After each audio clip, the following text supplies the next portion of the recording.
Anyway, I might pick up Bayonetta 3. Before that, though, hi, I'm Wes, the Explosion. This is the backlog, and as you might have guessed, this week I managed to get through Bayonetta 2 from Platinum Games. It was just a few weeks ago that I tackled the first game and discussed it. If you happened to catch that episode, you might remember that I had some very complicated feelings on it.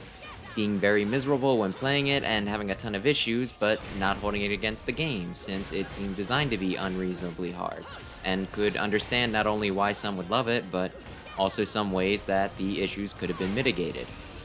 With the second title, though, I have to convince myself significantly less that it's not a bad game, so I can talk a bit more in depth on this one rather than just tell a tale about me softly weeping to myself, alone in front of my TV.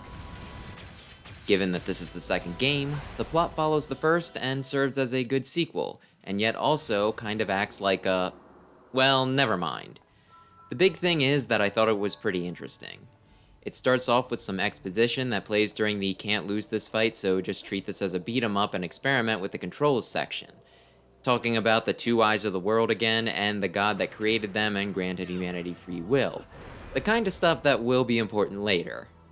Then the tutorial prologue begins, and after a few shenanigans, someone gets themselves into a bit of a pickle-dickle, and Bayonetta has to head off to a mountain that serves as an entrance to both heaven and hell. Early into her trip, she meets a kid who, despite having a different destination, is heading in the same direction, and the two travel together at points, creating a fun new character dynamic. Most of the cast from the last game also returns, and either sees some growth or stays just as delightful as they were in the last game. One in particular really sees a good deal of improvement. I think the story is pretty great. It doesn't separate itself from the plot of the first, treating each like their own separate, and instead, each feels really important to the other. It greatly expounds upon the world and the lore, making it quite the excellent follow-up. More important than all of that, though, is that the game takes place on Christmas, making this a Christmas game, which there aren't too many of, percentage-wise. If you still need to play Bayonetta 2, it wouldn't be a bad idea to wait and play it until November, or, if you're really hardcore, December. When it comes to visuals, the first Bayonetta had a pretty strong style. Paradiso had the bright, beautiful environments that you would expect, the reality-adjacent Purgatorio areas felt largely rustic and sacred, sometimes picturesque, sometimes bleak, and the last leg had a lot more modern structures, feeling corporate and imposing. While admittedly they could feel a bit samey at times, they did set the feel pretty well, and this was further enhanced by the enemies. With few exceptions, each were some form of angel, some being more biblical interpretations, some being combinations of different mythologies, some even seeming more mechanical, but even the more traditional depictions still just being bizarre enough to be slightly unsettling. On top of that, as they took damage, they would lose layers of skin and chunks of flesh to expose muscles, organs, and skeletal bits, to make each encounter all the more creepy. As I said, a very strong style that leaves a very strong impression, and much like the plot, this is further built upon with the addition of this game's hellscapes and demonic foes. They all look very believable for the setting, and whether you told me that one was taken directly from an existing mythology or created from scratch, I could see it.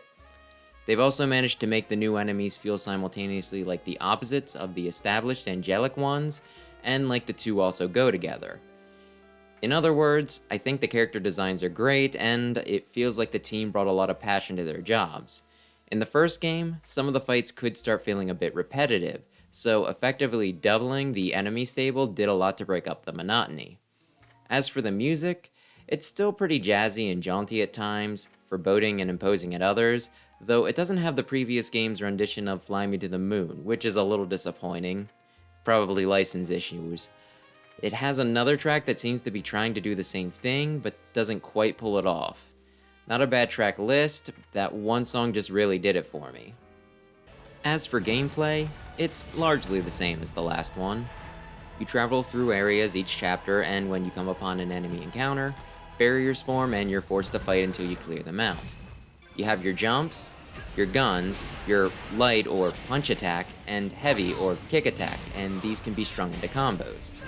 While you start off with just your 4 guns, as you progress you can unlock more weapons like a sword or whip. If you build up enough magic, you can perform torture attacks, which you can power up by mashing for massive damage, points, and cash. Unlike last time though, you can also expend your magic to use an Umbra Surge, which will let you unleash some pretty big attacks until the meter runs out and also grants a slight heal. There's also a dodge button which, if used at the last second, will activate Witch Time, giving you a brief window where everything else slows down so you can dish out punishment. There's also a lock-on you can use to focus on an enemy, but this can seem pretty finicky and jump around from enemy to enemy with little reason. And while it happened a few times in the last game, this time around, quite a few battles see you fighting with an ally. While your mileage may vary with how helpful each is, battling alongside some of the other characters can be kind of neat. Once you clear an encounter, you break the barrier and get a score for your performance, getting an overall grade at the end of each chapter based on how well you did overall. Between these fights, there is some walking to do.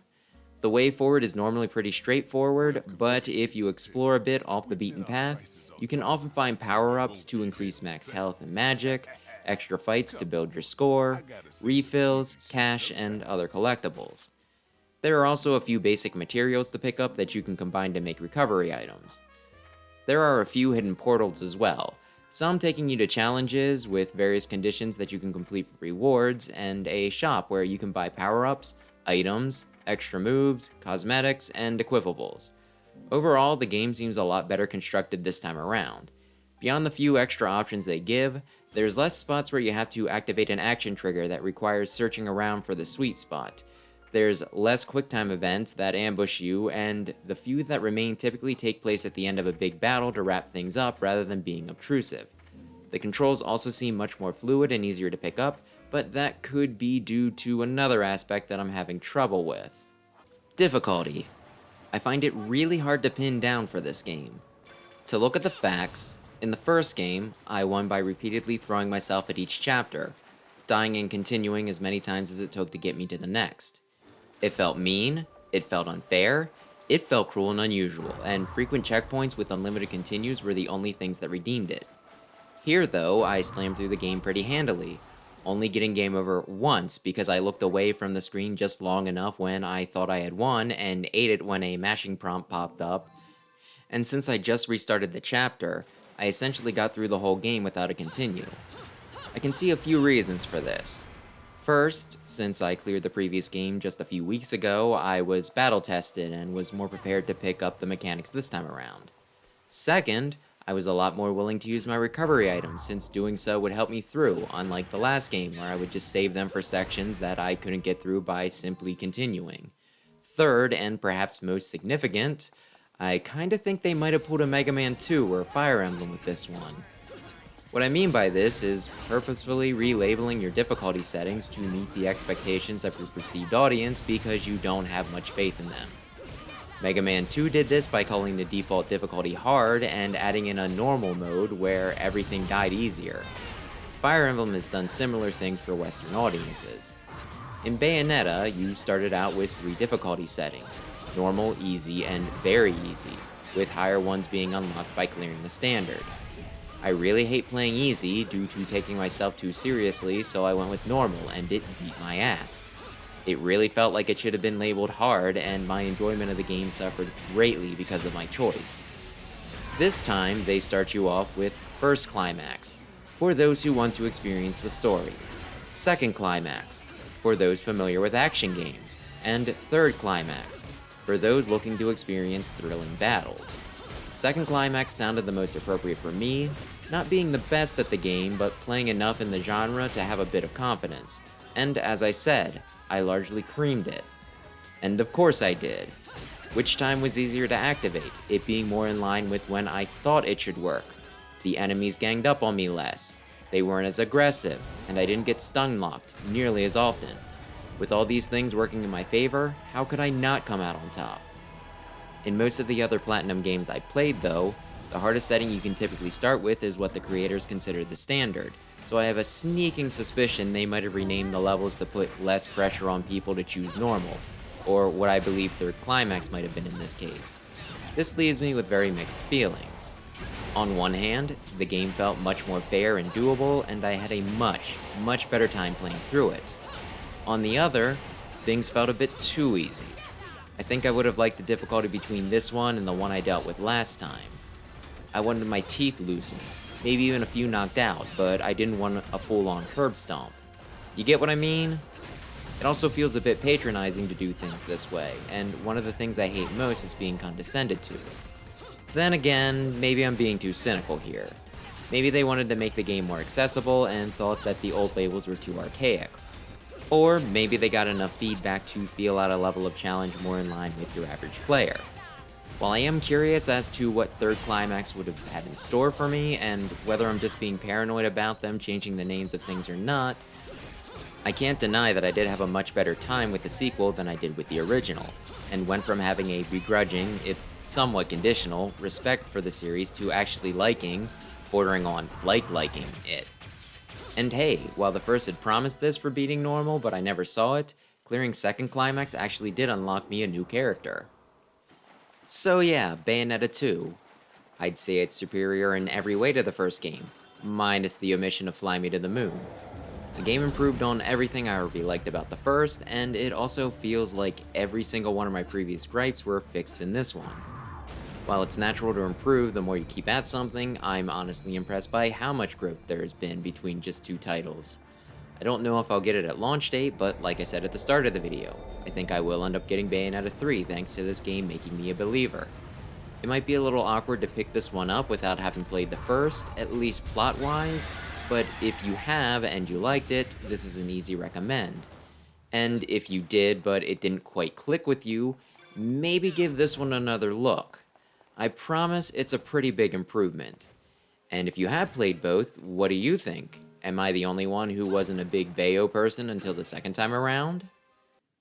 And that marks another week of not just the backlog, but also my first week of my new job. I haven't been there long enough to know how I feel about it, but one thing's for sure, it certainly cuts down on my free time compared to being unemployed. I didn't stream at all last week, though I hope to get back to it shortly. As for the backlog, that takes it down to 110. Apparently one save file got not lost per se, I just don't have access to it, so it gets swapped from the started to just present, but I'll talk more about that when I clear it. And I already made some progress on some other titles, so it's no great loss. For now, though, thanks for watching, maybe subscribe if you enjoy this sort of thing, and perhaps I'll see you in the next episode. Oh, and because I'm sure you want to know, yes, I did like the new Sonic movie.